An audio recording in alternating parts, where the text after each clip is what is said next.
واش في خبارك باللي الالاف ديال الناس اللي تزوجوا من اللايف ديال الزواج مع الفقيه فقط من التعليقات ديال اللايف؟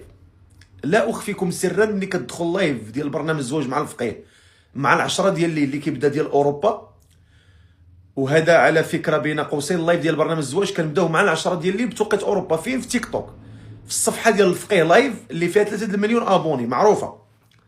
كتدخل كتلقى واحد التصويره شعله بالاحمر، كتضغط عليها كتدخل عندنا اللايف. ملي كتدخل اللايف كتلقى تعاليق اللي الاغلبيه فيهم ما كيقدروش يطلعوا في الكيست، لكن كيكتبوا تعاليق ديال الاسم ديالو والسن والمدينه والمواصفات ديال الزوج او الزوجه، فتيسر لهم ذلك.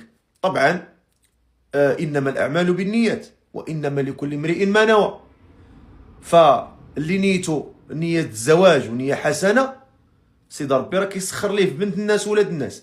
علاش هذا اللايف هذا ما فيهش بنات الناس ما فيهش ولاد الناس؟ اقسم بالله الا كاينين بنات قاريات، بنات واعيات، بنات ديورهم، بنات مؤمنات صالحات قانتات تائبات عابدات سائحات ثيبات وابكار، غتلقى التيب وتلقى البكر، غتلقى العزبه وغتلقى اللي مطلقه.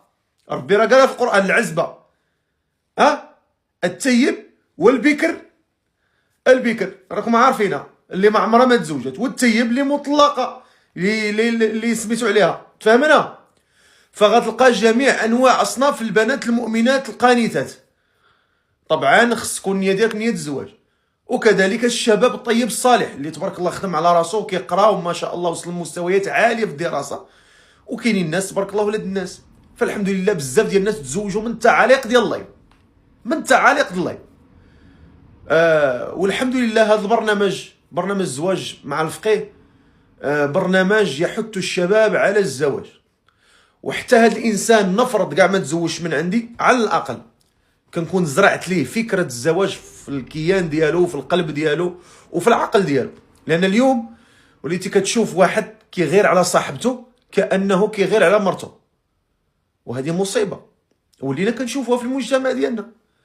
واحد كتهضر ليه على صاحبته ولا كتمشي تهضر مع صاحبته كتشدو النفس وكيغير وكيتقلق وكيزعف وكيغوت وكيتضارب. لا صاحبتي، والعكس صحيح، لا راه صاحبي.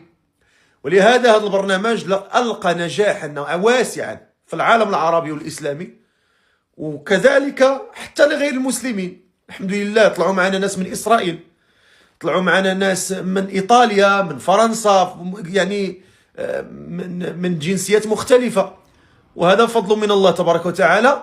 ثم للمشاهدين الكرام اللي كيتفرجوا فينا وجزاهم الله خيرا. وإن شاء الله هذا البرنامج سيستمر نجاح في نجاح، ولا أخفيكم سرا أنه ما خلى هذا البرنامج ينجح أكثر، وهو يعني هذيك البصمة الفكاهية اللي كنزرعوها في البث، واللي طبعا أعطت نجاح وأعطت إقبال أكثر لهذا اللايف، لكنه في الأول وفي الآخر كيبقى دائما في إطار الزواج على سنة الله ورسوله.